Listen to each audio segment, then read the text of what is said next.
제가 이 감사 설교를 1년에 2번 이상은 이렇게 꼭 하는데 할 말이 없어요, 사실. 많이 이렇게 계속 거의 한 지금 20년 넘게 이제 매해마다 감사 설교를 하니까 똑같은 걸 할 수는 없잖아요. 이게 솔직히 말하면 이렇게 할 게 없다 이런 생각이 드는데, 근데 하나님의 진리는 참 무한하다라는 생각이 든 게, 계속 기도하면서 또 감사에 대해서 생각했을 때 제가 전혀 생각하지도 못했던 그 감사에 대한 어떤 말씀을 주셨는데요. 여러분, 그 많은 사람들을 대하면서 어떤 상황에서든 계속 친절해야 하는 직업이 있습니다. 목사라는 직업도 그와 비슷한데, 제가 이 건물과 관련해서 정말 이렇게 뭔가 상식적이지 않은 사람들의 행동을 해도 제가 목사인 것을 이 사람들이 알기 때문에 저는 절대로 불쾌한 표현을 하거나 뭔가 나쁜 말을 하지 않죠. 강하게 응대하지 않습니다. 저도 어떤 면에서 친절해야 하는 직업이죠. 특히 우리 동사무소에 그 공무원들 있지 않습니까? 그분들도 참 친절해야 합니다. 그리고 명품이나 브랜드샵의 그 직원들, 되게 친절하죠. 어쨌든 그 보험 설계사도 참 친절합니다. 그리고 영업하시는 분들은 친절해야지 자기 물건을 파니까 친절합니다. 그 요즘 교사들도 친절해야 한다고 합니다. 학생들을 가르칠 때 친절하지 않으면 문제가 생긴대요. 왜냐하면 요즘에는 정서적 아동학대라는 게 있어서 그걸 가지고 문제를 삼으면 이게 손을 대지 않고 물리적인 뭔가를 행동하지 않아도 그 아이한테 소리를 높이거나 또는 학생에게 뭔가 이렇게 불편한 어떤 마음을 줬다면 그게 정서적 아동학대가 된다고 합니다. 그래서 교사들이 많이 힘들다고 하는데, 교사들도 친절해야 되는 사람이죠. 그리고 특히 콜센터 직원들, 친절해야 되는 사람들입니다. 그래서 하루 종일 계속 친절하게 응대하는데, 그래서 특히 콜센터 직원들은 전화를 받거나 하자마자 우리한테 뭐라고 말하죠? 사랑합니다, 고객님. 이렇게 말합니다. 그 하루 종일 이분들은 사랑합니다. 계속 사랑한다고 말하시는 분들이죠. 그래서 그들은 자신의 피곤함, 짜증, 불쾌감, 그리고 분노 같은 감정을 억눌러야 합니다. 여러분, 우리가 뭔가를 억누르는 것은 정말 힘든 노동이죠. 그래서 이들을 우리가 어떻게 표현합니까? 감정 노동자들이다. 그렇게 우리가 말하죠. 여러분, 우리가 편의점이나 식당이나 병원에서 일하시는 분들이 말은 우리에게 되게 친절한 표현을 사용하지만 그 사람이 전혀 나에 대한 친절함과 호의와 반가움이 없다라는 것을 우리가 느낄 때가 있죠. 대번에 그 사람의 인사 한마디에 우리는 대번 느낄 때가 있습니다. 하루 종일 그 일을 하지만 그 행동에 그 사람의 어떤 영혼, 그 사람의 어떤 마음이 전혀 이렇게 묻어나지 않고 그것이 전혀 없는 사람들이 적지 않죠. 여러분, 우리는 그런 사람들 대하면 어떻습니까? 우리 마음이. 저는 이렇게 생각이 들더라고요. 그 사람이 자신이 하는 일을 참 재미없고 아무런 보람 없이 돈 때문에 마지못해 하는구나. 물론 돈을 벌기 위해서 하는 것도 어떤 면에서 의미가 있지만 단지 돈 때문에 어쩔 수 없이 그 일을 한다는 것은 참 안 됐다. 이런 생각이 듭니다. 그와 동시에 내가 그 사람한테는 별 의미가 없는 사람이구나 하는 작은 거부감, 그리고 불쾌함이 대번에 우리가 들죠. 제가 이번 주에 우리 마니 형제 그 회사를 가서 같이 점심을 먹었는데, 그래서 우리가 좀 간단하게 먹자 그래서 근처에 있는 그 칼국수를 잘하는 집이 있었나 봐요. 그래서 그 길을 갔어요. 그런데 들어가자마자 이분이 마치 그 사감 선생님처럼 이렇게 사람들을 통제하려고 하는 것입니다. 딱 의자를 딱 여기 딱 앉아야 되는데 우리가 의자를 살짝 옮겼더니 딱 다시 와서는 그렇게 하면 안 되고 그대로 가만 두셔야 된다고 이렇게 말할. 그래서 일단 우리가 불편했죠. 왜냐하면 우리는 돈 내고 밥을 먹는데 우리가 좀 편안했으면 좋겠는데 주인의 통제에 따라서 의자를 조금이라도 옮길 수 없는 그런 어떤 느낌을 주셨어요. 그리고 식사를 하는데 옆 테이블에서 어떤 손님이 김치를 더 달라 그랬습니다. 그러니까 그 분이 하는 말이 의자를 통제하기 위해서는 그 주방에서 이렇게 빨리 나와서 딱 통제를 하더니 주방에 딱 앉아서 제가 지금 나갈 수가 없으니까 당신이 직접 김치를 가져가라. 그렇게 말하니까 약간 아가씨가 불쾌해하면서 김치를 가져갔습니다. 근데 칼국수가 나왔는데 정말 맛있었어요. 근데 저는 보통 맛있으면 꼭 한마디를 합니다. 사장님 정말 맛있습니다. 근데 그 말을 하기가 싫었고 다시는 이 집에 오고 싶지 않았습니다. 그래서 저는 되게 민감해서 저는 그런 일이 했는데 우리 그 형제 같이 식사했던 형제가 하는 말이 이 집이 맛은 있는데 불친절해서 조금만 친절하면 사람이 더 많이 올 것이다. 이런 말을 했습니다. 그거 같이 느끼는 거죠. 이렇게 뭔가 그 사람이 나에 대해서 별로 중요하게 여기지 않는 걸 경험할 때 우리는 그곳에 있고 싶지 않습니다.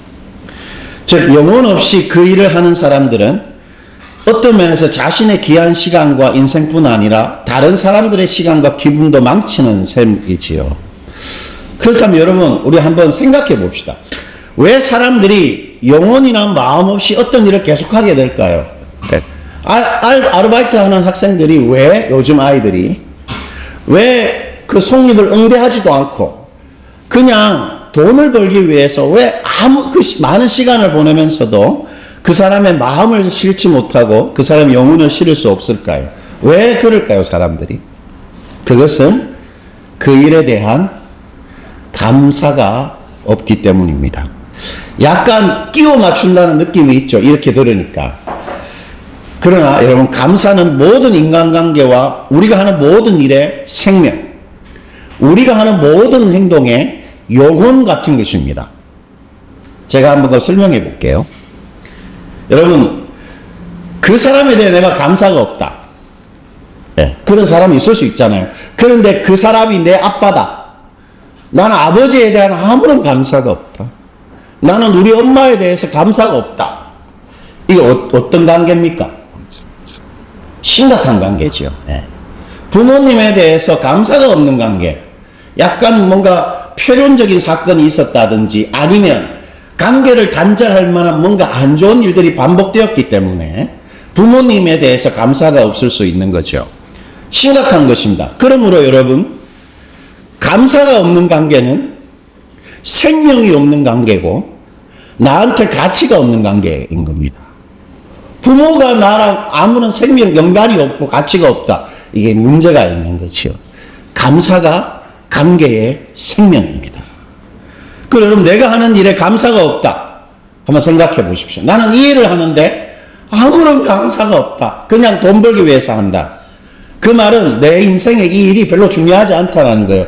그래서 조금만 이 일 말고 나한테 더 만족스럽고 돈을 더 많이 주는 일이 있으면 금방 이 일을 싹 때리치우고 그 일을 할 수 있는, 이 일이 나에게 아무런 의미가 없는, 금방이라도 떨어질 수 있는 일인 것이죠. 감사가 어떤 일의 생명입니다. 그리고 여러분 어떤 모임이나 공동체에 내가 감사가 없다. 내가 자주 가는 모임이고 또 교회같이 내가 매주 가는 모임인데 내 마음에 그 교회를 생각하면 또는 그 모임을 생각하면 감사하다. 이런 마음이 없다. 이거 불행한 것입니다. 왜냐하면 특히 교회는 한 몸이잖아요. 한 몸인데 내가 한 몸 되는 곳에 감사가 없다라는 것은 내가 아버지에 대해서 감사가 없는 것과 똑같은 것입니다. 이 뭔가 잘못된 것입니다. 그런 교회를 계속 다닌다는 것은 뭔가 그 사람한테 문제가 있거나 뭔가 특별한 조치를 취해야 되는 그런 것이지요. 감사는 우리의 모든 것에 어떤 면에서 그 일을 가치롭게 하고 생명력을 주는 우리 인생의 영혼 같은 것입니다. 그게 없으면, 감사가 없으면 우리가 하는 것에 가치가 없고 생명력이 없다고 해도 과언이 아닙니다. 특히 여러분 하나님과의 관계에서 이 감사는 결정적입니다. 네. 여러분 제가 한번 질문을 해볼게요. 여러분 하나님을 신뢰하십니까? 어떠세요? 모든 것을 신뢰하냐고 물어보면 10명 중에 10명이 다 대답할 것입니다. 예, 제가 신뢰는 잘 믿음이 약해도 하나님 신뢰합니다. 그런데 정말로 그 말이 진짜인지 가짜인지를 확인해 보는 질문은 이렇게 질문을 바꾸면 됩니다.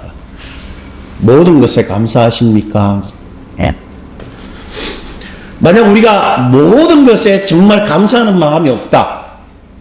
하나님을 전적으로 신뢰하지 않는 것입니다. 제가 한번 그걸 설명해 볼게요. 여러분, 십계명이 몇 개입니까? 10개잖아요. 여러분, 십계명 중에서 여러분이 가장 지키기 어려운 계명이 뭡니까? 그렇지 않죠. 그 옛날에 이런 그 유대 그 전성 중에 모세가 십계명을 받아서 이렇게 딱 내려왔는데 모세가 이렇게 말합니다. 여러분 기뻐하십시오. 하나님이 우리가 딱 10개만 지키면 된다고 하십니다. 그 사람 다행입니다. 이렇게 했는데 근데 제가 딱 하나를 못 뺐습니다. 뭘 못 뺐어요? 간음하지 말라는 걸 못 뺐어요. 이렇게 하더랍니다. 네. 여러분 십계명 중에 안 웃으시네. 웃긴 게 십계명 중에 가장 지키기 어려운 계명이 뭡니까? 뭐 거짓 계명? 여하튼 그 10계명 중에 우리가 하나만 어기면 그래도 잘하는 거잖아요. 10개는 9개는 지켰으니까. 그래도 하나님의 계명을 다 어긴 겁니다. 무슨 말이냐면 이 10계명을 주신 분은 하나님이시기 때문이에요. 그러므로 한 계명만 어겨도 하나님의 말을 어긴 것입니다. 그처럼 하나님을 전적으로 신뢰한다는 것은 단 하나라도 그분에 대한 감사가 없을 때는 그분에 대한 감사가 없는 것입니다. 그러므로 모든 것에 감사하지 못한다는 것은 하나님을 전적으로 신뢰하지 않는다는 것이죠. 지속적인 감사의 영을 지니고 있는 사람만이 하나님을 정말로 전적으로 신뢰하는 것입니다. 그래서 여러분 복음서에 10명의 문둥병자가 예수님을 찾아와서 고쳐달라고 했고 예수님이 제사장한테 가봐라 그렇게 했을 때 길가에서 이 10명의 문둥병자가 다 나왔잖아요. 근데 딱 한 명만 구원을 받았습니다. 누가 구원을 받았습니까? 그 길에서 다시 예수님한테 돌아와서 감사한 사람이 감사. 네. 감사한 사람만 예수님이 이렇게 말합니다. 네 믿음이 너를 구원하였다. 그렇게 말합니다.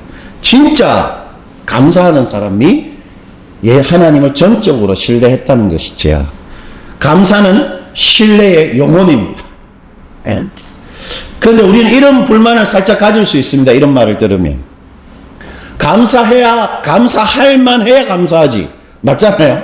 감사해야 할 말해야 내가 감사하지. 우러나서 하는 감사가 진짜지. 그건 뭐 억지로 감사합니다 한다고 감사가 되나? 감사가 저절로 안 되는데 그 감사할 수 있나? 이렇게 우리 마음속에 질문을 가질 수 있습니다. 그러나 그것은 아주 성급하고 피상적인 마음과 생각입니다. 감사에 대해서 제대로 생각 안 해본 것이죠. 왜냐하면 감사는 우러날 뿐 아니라 의지적인 행동이기 때문입니다. 즉 감사는 우러나지 않아도 감사할 만한 것이 아니라도 충분히 감사할 수 있는 것입니다. 감사는. 여러분 하나님이 이렇게 사랑하라 이렇게 말하면서 그 대상을 어디까지 확장하셨습니까? 원수를 사랑하라 하셨죠. 여러분 원수하면 떠오르는 사람이 있습니까? 원수. 뭐 이렇게 막 죽이고 싶지는 않을지라도 정말 그 사람 생각하면 금세 불쾌해지고 좀 내 인생이 사라졌으면 좋겠고 그 사람하고 관계된 게 막 싫고 하는 그런 사람이 있을 겁니다. 그런데 하나님이 하시는 말씀이 그 사람 사랑하라 이렇게 말합니다. 여러분 사랑은 때문에 우러나는 것만이 사랑이 아닙니다. 사랑은 좋은 감정만이 아닙니다. 사랑은 그 사람을 사랑하기 위한 의지가 있을 때 온전해지는 것입니다. 그래서 자식들을 사랑하는 것은 아주 편하고 수월한 것이에요.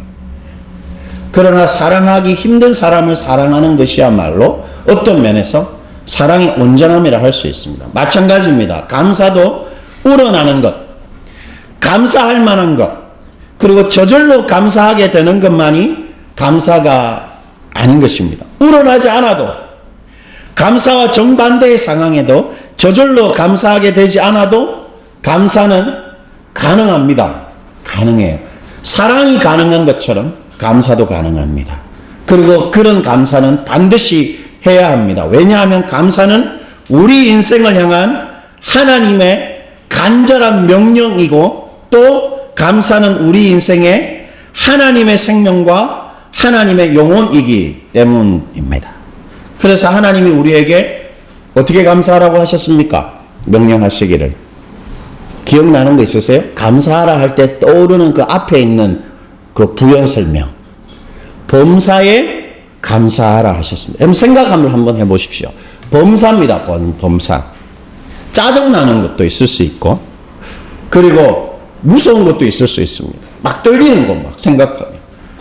그리고 뭐가 있을까요? 병이 드는 거. 그 다음에 불의의 사고 같은 것도 있을 수 있습니다. 범사입니다. 그런데 그것에 대해서 하나님이 하시는 말씀이 감사하라입니다.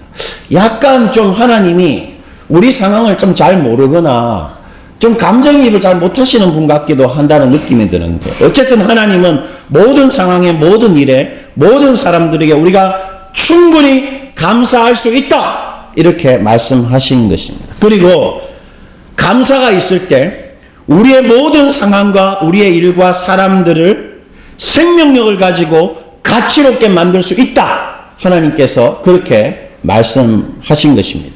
왜냐하면 감사는 하나님의 뜻이기 때문이죠. 여러분 한번 생각해 보십시오. 감사가 하나님의 뜻이라면 하나님이 그것을 하고 싶어 하는 것이잖아요. 하나님이 하고 싶어 할 때 하나님 그게 자신의 마음을 주시는 것이고 자신의 행동을 주시는 것입니다. 그러므로 우리가 범사에 감사할 때 하나님의 뜻이잖아요. 하나님의 마음과 하나님의 행동이 그것에 반드시 있는 것이죠. 우리가 범사에 감사할 때 하나님의 생명과 가치를 우리가 가지게 되는 것입니다. 감사는 우리 모든 것을 가치롭게 하는 생명을 주는 것입니다. 그것이 바로 오늘 시편에 잘 녹아져 있는데, 여러분 시편 50편 23절 우리 다시 한번 크게 한번 읽어보십시다. 읽어보실게요. 감사로 제사 드리는 자가 나를 영화롭게 하나니 그의 행위를 옳게 하는 자에게 내가 하나님의 구원을 보이리라. 여러분 오늘 이게 시편 23절을 보니까 어떤 한 사람이 등장하죠. 어떤 사람이 등장합니까? 하나님을 영화롭게 하는 사람이 등장하지 않습니까? 여러분 한번 생각해 보십시오. 여러분이 하나님을 영화롭게 할 수 있습니까? 어때요? 여러분이 일상의 삶을 살면서 뭐 장사를 하든지 직장을 다니든지 저같이 목회를 하든지 하나님을 영화롭게 할 수 있습니까? 예, 여기 보니까 하나님을 영화롭게 하는 사람이 등장합니다. 그 사람이 누굽니까, 여러분? 감사로 제사를 드리는 사람. 감사로 제사를 드리는 게 뭘까요? 감사로 제사를 드리는 거. 감을 사서 이렇게 드리는 건가? 감사로 제사를 드리는 게 뭡니까, 여러분? 보통 이렇게 이야기를 하면 다른 교회에서는 웃거든요. 여러분은 안 웃었으니까 제가 이게 설교할 재미가 하나도 없어요. 여러분, 한번 이렇게 그려보십시오. 감사로 제사를 드린다. 제사를 드릴 때 어떻게 합니까? 이 사람이 성전에 오겠죠? 성전에 와서 어느 돈을 많이 지불해서 짐승을 잡을 겁니다. 그 잡은 짐승을 번제단에 드릴 거 아니에요. 그게 이제 제사를 드리는 행동인데, 그 신앙적 행동에 이 사람은 뭐가 포함되어 있었다는 겁니까? 감사가 포함되어 있었다는 것입니다. 그래서 하나님을 영화롭게 했다, 그렇게 말합니다. 그렇다면 이렇게 바꿔 말할 수 있겠죠. 만약에 우리의 신앙적인 행동에 감사가 없다, 뭐 오늘날 우리 같이 예배 드리러 왔는데 우리 마음에 아무런 감사가 없다, 그러면 그 행동이 어떤 행동이 되겠다는 거죠? 우리의 신앙 행동이 시간 낭비일 수 있다라는 것입니다. 그렇다면 영화롭게 된다는 게 뭘까요, 여러분? 네, 이 사람이 감사로 제사를 드려서 하나님을 영화롭게 했죠. 영화롭게 된다는 말의 문자적 의미는 하나님의 영광을 드러내다는 겁니다. 여러분, 하나님의 영광이 뭡니까? 영광. 예? 여러분 어떠세요? 누가 하나님의 영광이 뭔지 물어보면 어떻게 답해 주시겠습니까? 정의하기 어렵습니다. 근데 이렇게 보면 틀림없는데, 하나님의 영광이란 하나님의 생명, 하나님의 진가, 하나님의 그 능하고 강한 행동, 하나님의 친밀한 사랑, 하나님의 아름다운 가치, 그것이 영광입니다. 그 하나님의 존재가 드러나고 경험되어지는 것이 하나님의 영광이 드러나는 것이고 그것이 하나님을 영화롭게 하는 것이죠. 즉 하나님은 우리가 감사할 때 어떻게 하신다는 거죠? 우리가 어떤 행동을 할 때 감사함으로 하거나 어떤 상황을 딱 부딪혔을 때 감사할 때 어떤 사람을 만났을 때 감사할 때 하나님은 어떻게 하신다는 겁니까? 자신의 존재 자체를 그곳에 주신다는 것입니다. 그러므로 감사하는 행동에 하나님이 영화롭게 된다. 영광이 드러난다. 그렇게 말하고 있는 것이죠. 그러므로 우리의 의지적인 감사를 통해 범사에 감사한다는 것은 틀림없이 의지적인 행동인데 우리의 의지적인 감사를 통해 우리의 감사가 하나님을 경험하는 진정하고 온전한 감사로 완성이 된다. 그렇게 하나님 말하고 있는 것입니다. 감사는 하나님의 생명과 가치를 우리 삶에 실제로 경험하게 하는 하나님이 주신 선물입니다. 그러면 여러분 한번 생각해 보십시오. 일주일 동안 여러분 주로 어디서 뭘 합니까? 그곳에 하나님의 가치, 하나님의 생명을 담는 방식은 감사하는 것입니다. 예. 와닿지 않으시죠? 별로 혹하지. 아이템이, 여러분 지하철에서 우리가 물건을 아저씨가 팔 때 요즘은 못 팔게 하던데 그 아이템이 좋으면 삽니다. 근데 대부분 아이템이 안 좋아서 안 사는데 어떻습니까 여러분? 이 지금 여러분이 듣고 있는 이 설교 주제가 좀 여러분 마음이 땡기십니까? 어때요? 여러분 감사는 내가 하는 그 일에 하나님의 가치와 생명을 부여하는 것입니다. 뿐만 아니라 감사는 우리 삶을 조종하는 키와 같습니다. 여러분 잘 들어보십시오. 감사는 우리 인생을 조종하는 키와 같습니다. 왜 그런지 한번 설명해 볼게요. 여러분 오늘날 지구상에서 검색을 해보니까 가장 큰 배는 우리나라에서 만든 배였습니다. 삼성중공업이 만든 컨테이너선인데 독일에서 발주를 해서 삼성중공업이 그걸 이제 건조했다고 합니다. 길이가 400m. 400m면 여기 근처에 있는 63빌딩보다 크죠. 롯데타워가 550m 정도 되잖아요.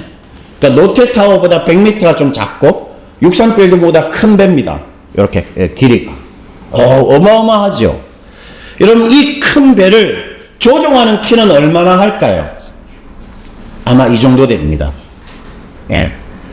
그 63빌딩보다 큰 배를 이 정도 잡을 수 있는 키가 조종하는 거죠. 키가 이렇게 돌면 그 큰 배가 이렇게 가는 것입니다. 감사가 바로 우리 인생에서 그런 역할을 합니다. 우리 인생의 키입니다. 사소해 보입니다. 여러분 감사 안 하면 좀 어때요? 에이 감사 안 했다고 뭐 나 별일 없던데 뭐 꼭 이거 뭐 감사해야 되나? 뭐 이런 마음이 들죠. 그 감사한다고 뭐 달라질 게 있나? 이런 생각이 들지만 감사는 우리 인생을 조종합니다. 23절에 그 진리가 이렇게 녹아져 있는데 23절 다시 한번 보십시다. 여러분 다시 한번 우리 읽어볼게요. 감사로 제사를 드리는 자가 나를 영화롭게 하는데 그의 행위를 옳게 하는 자에게 내가 하나님의 구원을 보이리라. 여러분 감사로 제사를 드렸던 사람 보고 하나님이 또 어떻게 말하십니까? 그 사람은 어떻게 하는 사람이라고 말하지요? 그 사람의 행위를 어떻게 해요? 옳게 하는 사람이다. 감사하는 사람은 그 사람의 행위를 옳게 하는 사람이다. 이렇게 말씀하십니다. 이 구절을 생각해 봐야 되겠죠. 바로 와닿지는, 바로 무슨 말인지 모릅니다. 여러분, 이 행위가 뭡니까, 행위? 문자적으로 길입니다, 길. 길의 상징적인 의미가 뭐죠, 여러분? 우리가 인생의 길을 걸어간다. 이렇게 말하죠. 인생의 여정과 삶을 말합니다. 이 행위라는 것은. 그런데 옳게 한다는 것은 어떤 거냐면 바로잡다. 이게 삐뚤어져 있어요. 삐뚤어져 있습니다. 이것을 옳게 하는 것은 딱 바로잡는 것입니다. 이게 여기 있는 것을 다시 제자리로 놓는 것. 이게 바로 잡는 것이죠. 여러분, 옳게 하다는 것은 바로 잡거나 이 본래 있어야 될 자리에 딱 고정시키는 것을 말합니다. 뿌리 내리게 하는 것을 말합니다. 감사는 때문에 이렇게 말할 수 있죠. 내 인생을 바로 잡습니다. 예, 옳게 하는 거니까. 행위를 옳게 하는 거니까. 인생을 바로 잡는 것입니다. 어디에다가 내 인생을 딱 바로 잡을까요? 어디에다가 놓을까요? 감사가? 조금만 생각 금방 끝나거든요. 조금만 한번 머리를 한번 집중해 보십시오. 행위를 옳게 하는데 감사가 어디에다가 우리 인생을 딱 바로 잡을까요? 하나님이죠. 하나님. 감사로 제사 드리는 자는 그의 행위를 옳게 하는 사람이기 때문입니다. 때문에 감사는 만세반석, 영원히 변치 않는 그 바위 같은 우리 하나님, 산 같은 우리 하나님께 내 가족, 내 미래를 놓고 고정시키는 역할을 하는 것입니다. 감사는 우리를 하나님께 붙들어매는, 우리 인생을 하나님께 묶어놓는 그런 역할을 하는 우리 인생의 밧줄 같은 것입니다. 감사를 통해 우리는 나의 상황, 나의 일, 나의 사람들을 하나님께 딱 묶어서 딱 바로잡습니다. 때문에 감사를 통해 우리는 그것이 어떤 상황, 어떤 사람이든 하나님의 도우심과 구원 위에 올려놓는 것이고, 내가 어려운 일 앞에서도 감사함으로 그 어려운 일을 바로잡아서 하나님의 구원을 보이신다 하셨으니 그 구원에 탁 올려놓는 것입니다. 내 불안하고 염려를 딱 묶어서 바로잡습니다. 하나님께. 그 역할을 감사가 한다. 하나님 오늘 우리에게 그렇게 말씀하십니다.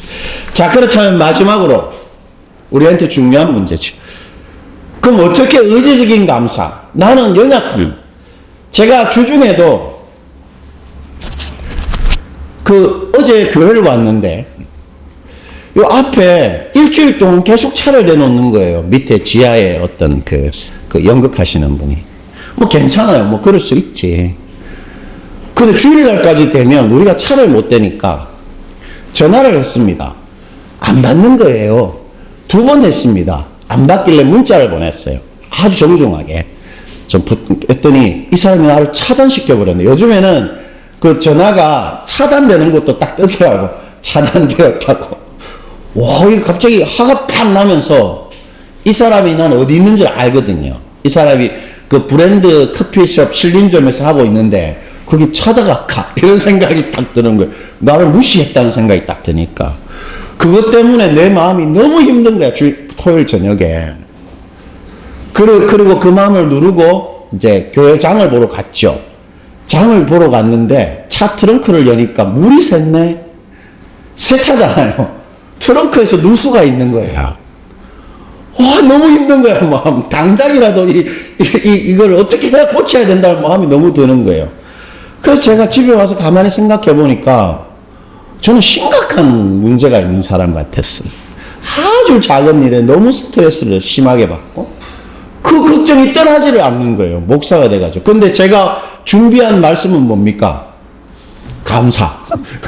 감사라는 주제로 말씀을 준비해 놓고 마음이 너무 불안하고 그것 때문에 뭐 이게 제대로 뭔가 집중도 안 돼.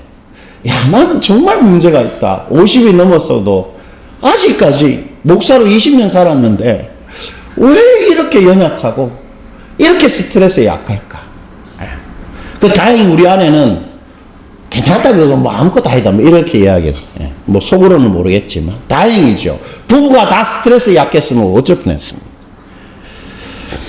근데 여러분, 그럴 때도 나같이 연약한 사람이 어떻게 이 범사에 감사할 수 있습니까? 어떤 일, 어떤 사건, 어떤 사람이라도 감사하게 만드는 힘, 하나님이 범사에 감사하라 하셨으니까 그 힘도 우리에게 주셨을 텐데 그 힘이 도대체 뭡니까? 그것은 바로 믿음입니다. 믿음. 시편 136편 1절입니다. 우리 다 같이 한번 마지막으로 읽어볼게요. 여호와께 감사하라. 왜냐하면 그는 선하시며 그 인자하심이 영원함이로다. 여러분, 136편은 우리가 잘 아는 것처럼 긴 시편입니다. 총 26절로 이루어져 있는데 매 절마다 반복되는 게 있습니다. 여호와께 감사하라. 이런 여호와께 감사하라. 이런 여호와께 감사하라고 하는 말이 결론이 하나님은 그 선하심과 인자하심이 영원하시니까 여호와께 감사하라고 말합니다. 여러분, 영원하다는 게 뭐죠? 영원하다. 우리는 모릅니다. 그런데 여러분 조나단 에드워드라는 18세기 청교도를 아시죠? 이름을 들어봤을 텐데 그 사람이 청소년기 때 디모데전서를 읽다가 곧 만세왕 썩지 아니하시는 하나님이라는 구절에 느낌이 온 거예요. 썩지 않는 것. 우리는 썩지 않는 걸 본 적이 없습니다. 태어나서. 다 썩지요. 어떤 물건이라도 썩습니다. 그런데 썩지 않는다. 변질되지 않는다. 변함이 없다라는 그게 느낌이 온 거예요. 그때 조나단 에드워드가 갑자기 자기가 바뀌는 게 생겼습니다. 그 위대하신 하나님을 경험하니까 그 조나단 에드워드가 산 그 지역이 천둥이 번개가 많이 치는 곳이에요. 그래서 사람도 많이 죽고 하는 곳이었는데 천둥이 쳤는데 그걸 경험하고 나서 하나도 안 무서웠다는 것이죠. 조나단 에드워드 어린 마음에 나는 천둥에 맞아 죽을 수도 있겠다는 마음이 있었대요. 근데 천둥이 쳤는데도 하나님의 노래처럼 들렸다. 그렇게 고백합니다. 네. 여러분 영원한 게 뭘까요? 변하지 않는 것. 하나님만이 가진 것입니다. 그래서 우리는 하나님의 영원함을 잘 믿지 못합니다. 영원하다는 것은 어제도 오늘도 내일도 변함이 없다는 거죠. 뭐가 변함이 없습니까? 우리에게 좋은 것 주시는 것. 변함없다. 우리를 끝까지 사랑하시는 것. 변함이 없다라는 것입니다. 여러분 하나님의 선하심과 하나님의 인자하심이 영원히 변함이 없으려면 어떻게 해야 됩니까? 우리의 어떤 상태, 어떤 상황이라도 계속 하나님의 선함과 하나님의 인자하심이 그것을 주도하고 결정적으로 우리의 모든 것을 하나님이 다스리고 그 선함과 인자하심으로 결정적인 영향을 줄 때만 영원할 수 있는 것이요. 그 말을 하는 것입니다. 네가 어떤 일을 경험해도 나의 좋은 것 주는 것과 너를 위해서는 내 아들도 아끼지 않는 나의 사랑이 그것을 주도하고 결정적인 영향을 미칠 것이다. 하나님 그 말을 하고 계신 것입니다. 하나님의 좋은 것 주시는 것, 하나님이 나를 끝까지 사랑하시는 그것을 내 인생에 방해하거나 막거나 실패할 것이 내 인생에 존재하지 않는다는 말씀입니다. 과거와 현재 미래 장래에도 그렇습니다. 여러분 어떠세요? 저는 한 700명 정도 되는 교회에 이렇게 사역을 하다가 한 1000명 정도 되는 교회에서 저를 이렇게 오라고 해서 갔죠. 그런데 제가 2년 만에 사임을 하게 됐는데 다들 가고 싶어하는 강남에 있는 교회에 갈 수 있었습니다. 그럴 때 저는 와 하나님이 은혜 주시는구나. 하나님 나한테 진짜 좋은 거 주는 거 맞네. 그런 확신이 있었어요. 그런데 그 교회에서도 잘리고 그 교회에서도 이제 사임하고 제가 계속 방황하면서 이제는 끝났구나. 이제는 하나님 좋은 거 안 주시겠지. 이런 어떤 냉소와 패배감이 마음에 있습니다. 뭡니까? 내가 내 상황에 기생하고 있는 거예요. 저는 내 현실에 하나님보다 저의 현실에 붙어 살고 있습니다. 그러니까 현실이 조금 안 좋아지니까 나는 이제 더 이상 하나님이 좋은 거 안 주시겠구나 그런 생각을 하는 거죠. 그러나 하나님 말씀하십니다. 그럴 리가 없다. 내 영원하다. 끝까지 내가 좋은 것 주는 것과 사랑하는 것 변하지 않는다. 하나님 우리에게 그렇게 말씀하고 계시는 거죠. 그럼 제가 옛날 대학부를 섬길 때 선교 주일에 선교 특강이 있어서 선교사 한 분을 이렇게 모셨어요.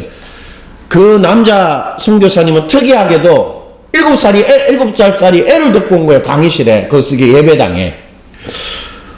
그래서 좀 특이하다 이렇게 했는데 그분이 이제 강의하면서 들어보니까 이유를 알았습니다. 6개월 전에 엄마가 죽은 거예요. 선교사님, 여자 선교사님께서 척추암에 걸려서 먼저 이렇게 하나님 품으로 가셨습니다. 그분이 강의하는 중에 아내 선교사님의 별칭이 샤론인데 자신의 사론 선교사님이 죽기 얼마 전에 있었던 일을 우리한테 아직도 간증하는 거예요. 하루는 이제 계속 기도하셨습니다. 그 아내가 병실에서 계속 기도했죠. 그래서 계속 여러 가지 사역과 그걸 위해서 기도하는데 갑자기 아이를 생각하니까 7살짜리 아이. 기도가 안 나오더래요. 그래서 기도를 못하고 막 울고만 있는데 예수전도단 간사님이어 선교사님이어서 아마 이런 유의 말을 하는 것 같은데 하나님의 음성이 들렸답니다. 그 병실에서. 이렇게 하나님이 말씀하시더래요. 샤론아, 내가 너를 이렇게 일찍 데려가는 게 많이 섭섭하나? 이렇게 물어보시더라. 그러자 그 사는 선교사님이 이렇게 말씀하셨습니다. 아니요. 하나님 지금까지 저에게 충분히 선하셨어요. 그렇게 말했답니다. 이처럼 사랑하는 내 아이와 남편을 두고 떠나는 죽음 앞에서도 주님 선하다. 하나님이 결정하셨으니까 선하다. 나 하나님 믿는다. 이렇게 하는 게 바로 감사입니다. 그런 감사를 통해 하나님 말씀하시기를 내가 영화롭게 된다. 그리고 너희 삶이 나한테 딱 고정된다. 하나님 우리에게 약속하고 있습니다. 그러니 우리 감사합시다. 지금도 하나님이 나에게 가장 좋은 것 주고 계시고 하나님이 지금도 나를 정말 사랑하고 계심을 우리 감사를 통해 계속 표현합시다.